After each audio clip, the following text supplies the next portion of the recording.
You can't bring me down. Already. Hey Rockheads, Team of Smash here along with Big Ric. We're at the Rockstar Mayhem Festival 2014. We got Munkey from Korn here. Hey, welcome. What's up? How are you? I'm good. I had a few days where I couldn't sleep. I have that every day actually. I have trouble sleeping. My mind is so busy that it never shuts down and lets me sleep until it's out of control and then I pass out. Me too. So actually Aaron, I was just talking to Aaron, the drummer for Avenged Sevenfold, and him and his girlfriend gave me some melatonin to help me, and I was like, oh, cool, man. I know, my boyfriend keeps telling me to get that. Sent it over to my bus, and I was like, oh, that's nice. Does it work? I don't know. I just sent it today. Okay. But I actually got some good sleep last night. I'll tell you what, give me a call. Let me know how it works. I will. Congratulations, by the way, 20 years, man. Crazy. Did you think 20 years ago that you would still be doing this and being as successful? I mean, of course you want to think you're going to always be successful, but it's been quite a ride. I never had the fortune to see. You know, I think we were just so young at the time, like when we signed our first record deal, it was just like, and how old were you? This is happening now, you know, and then it wasn't. We were about 24. Yeah, that's good stuff. 24 years old. Yep. And it was like a whirlwind, man. Yeah, it was crazy. I read somewhere that your first gig was at a strip club, and now you're playing in front. Yeah, it was at a place, and they actually had one night they did bands. No pun intended. How did that work? and then one night it was like a Wednesday or something. It was this place in Anaheim called like California Dreams, and I don't know what it is now, but it's that was crazy. You just came up with a hell of a concept. What if Korn played it? You had the biggest strip club in the world, and Korn was at the end playing, and there was a pole about every 10 feet. I think you've come up with it. Yeah. You've taken it to a different level. That would not work for this band because my wife would chop my balls off. Yeah, no. Well, we'd like you to continue for another 20 years. Yeah, not ball free though. No, keep your nuts. Yeah. So you guys have been doing this for 20 years.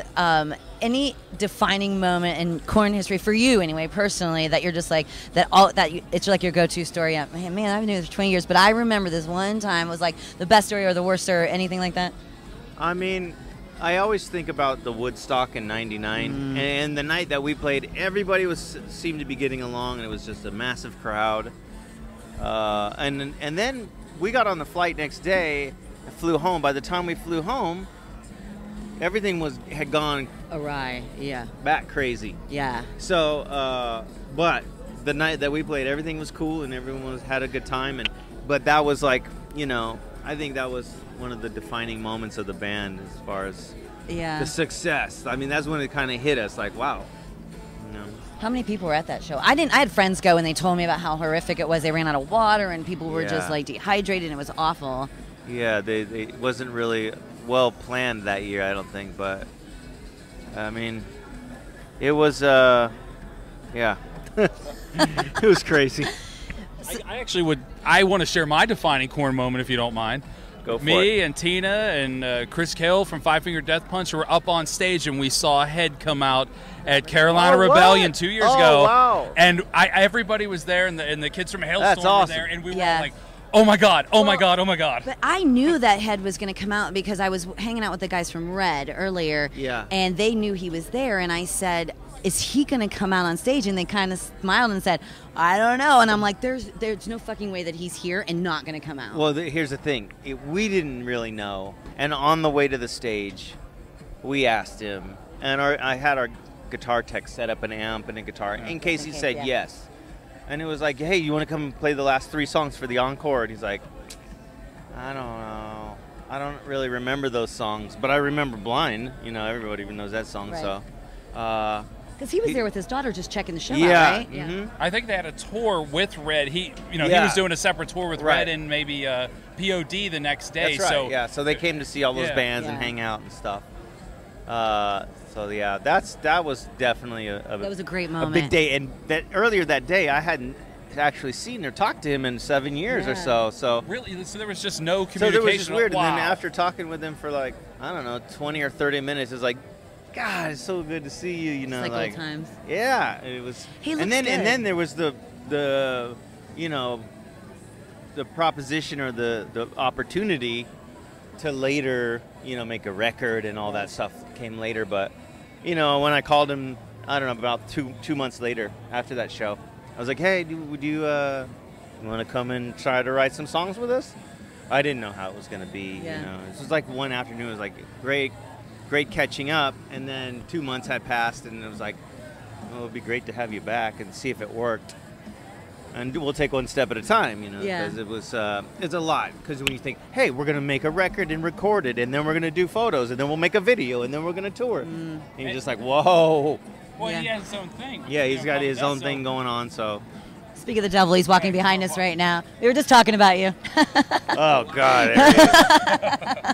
It's good to have him back, though. He looks great. The band's great. I mean, you guys are you're in a good place, you know? Yeah, so I we see all another are, 20 years. Do you want to do another 20 years? If my body can physically take the Hey, touring. the Stones can do it, you can seriously. do it. I mean, here's my vision. Less shows and more people. More bigger shows and less. All right, you guys less hear that? You guys touring. start coming to all the shows. Yeah. They're going to do fewer shows and make them bigger. Yeah, so we can see our families. That's the tough part. That's got to be the hardest part. It is. It's the only downside to this. You got to have a strong, good woman by your side to put up with it, right? Yeah. Yep. I'm sure. Yeah. Knife free. Keep her knife free. We don't want you to lose your nuts for any purpose. Yeah, no. I want to ask you, too, about the Revolver magazine cover. So funny. Oh, okay. First of all, where did that come from? Whose idea was it? And it was brilliant. It was great. Oh, the one that we were actually on. With the Yeah. Yes, with the sweaters. The American family portrait. It was from the. I think it was from the photographer, who is his name's Jeremy Danger, and he's done a lot of photos. He's worked with us before, and he knew that I think he pitched the idea to Revolver, and they're like, oh yeah, that's. Because funny yours is the best face ever. It doesn't even look like you with your 1970s glasses. Yeah, on. those were actually in the dressing room, and Oh my God. they didn't think anybody was gonna wear those. Yeah. So and I put them on, and they're like, "Oh my God, you got to wear those." Perfect. It's one of the best covers because it shows you can make fun of yourselves. Yeah, and that's the thing with this band. When we're not on stage or we're not recording, that's when we're very serious. We're very serious about what we do. But when we're not on stage, we're just clown. Yeah. We just like to have fun and have a good time, and that's a reflection of that. But we want to do something different. Yeah. We looked at all the magazine covers in the last 12 months, and it's like you kind of start Instead of all the seeing cool all the pictures, same. like We're not this cool, Yeah. so maybe we should just go with who we really are, which is nerdy, goofy dudes. But what's crazy is your fan base and just people and the general public can relate to that and probably like it even more because they're like, oh, look, it's just them being like goofy and fun instead of being rock stars, you know what I mean? So they can kind of relate to it a little bit. It's the Korn ugly sweater party. Yeah, we should. That should be a good tour. The Christmas card this year should be the ugly, that's ugly good. Christmas Korn sweater. And one of my favorite photos in there was Head with the dog. Actually, that's. I didn't see that one. I think it's on the It's very inside. funny. Yeah. I'll have to check that one out. Well, it was great talking to you. Anything? I know you guys are going to be continuing to tour and support this album. I know that I'm sure you're working on something new. Are you guys always working on something new? We came up with an idea the other day in the dressing room that is going to be a sort of a 20th year anniversary to the first album. Oh, very nice. And I don't know, it's just an idea right now. Yeah. But we're going to try to make it come to life. And, it's hard, though, when you're out here and you're touring to, get things together.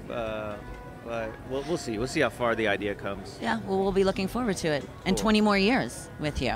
And you guys actually, you may not know this, but our very own Tina Smash used Hater to come out. She's a UFC fought last Saturday night. Came out to Hater. Champ. Yeah, I did. I came out to that song. So it was perfect. The lyrics were perfect for it, So It's so if you want to get you in a really good mental place. Yeah. before So if you want to, if you want to go a couple rounds, let me know. no.